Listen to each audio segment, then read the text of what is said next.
இருந்தாலும், இன்றைக்கு தாயாக இருந்தாலும், தனக்கு முன்னாலும் தந்தையாக இருந்தாலும், தனக்கு முன்னாலும் எத்தனை உறவுகள் சகபாடிகள் இருந்தாலும் அவர்களுக்கு முன்னால் பேசுகின்றதை பேசிவிட்டு விடுகின்றார்கள். அன்புக்குரிய சகோதரே, ஏனென்றால் அந்த வெட்க உணர்வு அவர்களிடத்திலிருந்து கொஞ்சம் கொஞ்சமாக போய்கொண்டிருக்கின்றது.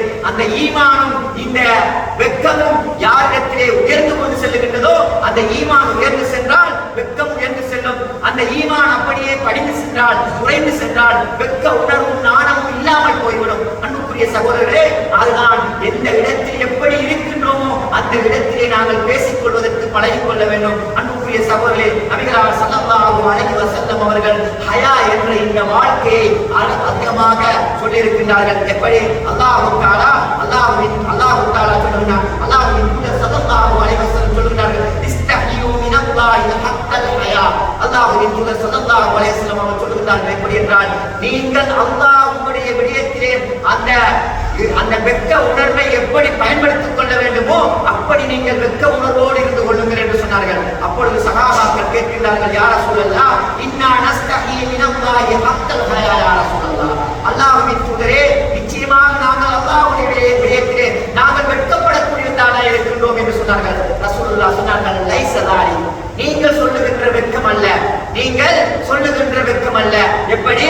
அல்லாஹ்வின் தூதர் சொன்னார்கள், மனிஸ்தஹி மினல்லாஹி ஹக்கல் ஹயா, அல்லாஹ்வுடைய விடயத்திலே நீங்கள் வெட்கப்படுகின்றதாக இருந்தால் எப்படி வெட்கம் என்றால் ரசூலுல்லாஹ் சொன்னார்கள், ஃபல்யஹ்பலு ரஹ்ஸஹு வ மா ஹவா.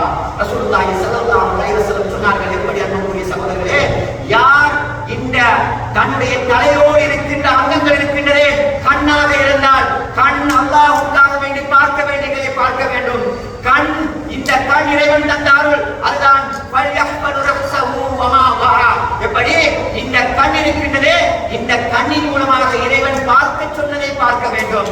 அதே போன்று காது இருக்கின்றதே, இறைவன் சொன்னதை கேட்கக்கூடியதை கேட்கக்கூடியதாக இருக்க வேண்டும். இறைவன் அனுமதித்ததை கேட்க வேண்டும். அன்புக்குரிய சகோதரர்களே, இந்த நாவு இருக்கின்றதே, அல்லாஹ்வுக்கும் ரசூலுக்கும் பொருத்தமானதை பேசுமாறு சொல்லியிருக்கின்றது.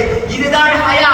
அல்லாஹ் கூறாத, அல்லாஹ் விரும்பாத, நபிகளார் சொல்லாத இந்த வார்த்தைகளை கூறுகின்ற பொழுது அவன் வெட்கப்பட வேண்டும். அன்புக்குரிய சகோதரர்களே, இதுதான் அல்லாஹ்வின் தூதர் ஸல்லல்லாஹு அலைஹி வஸல்லம் சொன்னார்கள். அன்புக்குரியவர்களே, இந்த நாவு எவ்வளவோ தவறுகளை செய்து கொண்டிருக்கின்றது.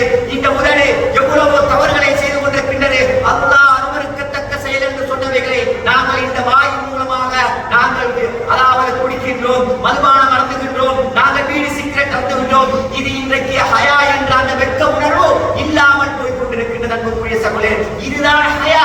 அல்லாஹ்வின் தூதர் வரையறுத்து கூறியிருக்கிறார்கள், ஃபல்யஹ்பலு ரஹ்ஸஹு வ மா ஹவா. நீங்கள் உங்களுடைய தலைகளோடு இருக்கின்ற பகுதிகளை நீங்கள் பாதுகாத்துக் கொள்ளுங்கள். அதே போன்று வல்யஹ்பலு பத்னஹு வ மா ஹவா, இந்த வயிற்று பகுதி இருக்கின்றது அல்லவா, இந்த வயிற்று பகுதிகள் எதையெல்லாம் அனுமதிக்க கூடாதவைகளை அனுமதித்துக் கொண்டிருக்கின்றதோ அதைகளை நீங்கள் பாதுகாத்துக் கொள்ளுங்கள். இந்த உடல் உறுப்புகள் எங்களுடைய உள்ளத்திலே செல்லுகின்ற ஹராமை பேணக்கூடியதாக இருக்க வேண்டும். அன்புக்குரிய சகோதரர்களே, வட்டியை சாப்பிடக்கூடாது என்று சொன்னால் அதை நாங்கள் தடுத்து நிறுத்த வேண்டும். ஆனால் அந்த வட்டியை உண்ணுகின்றது பொழுது இந்த இந்த உடல் உறுப்புகளில் இருக்கின்ற இந்த மத்தில் இருக்கின்றதே, இந்த வயிறு இருக்கின்றதே, அது ஹலாலையும் கேட்கும், ஹராத்தையும் கேட்கும். ஆனால் ஈமான் உள்ளவன் வெட்கப்படக்கூடிய மனிதன் அவனுடைய வாழ்க்கையில் அவன் ஹராத்தை கொடுத்து அவனை வயிற்று பிழைக்க மாட்டான் என்று ரசூலுல்லாஹி ஸல்லல்லாஹு அலைஹி வஸல்லம் அவர்கள் ஹயாவை விளக்கப்படுத்தினார்கள்.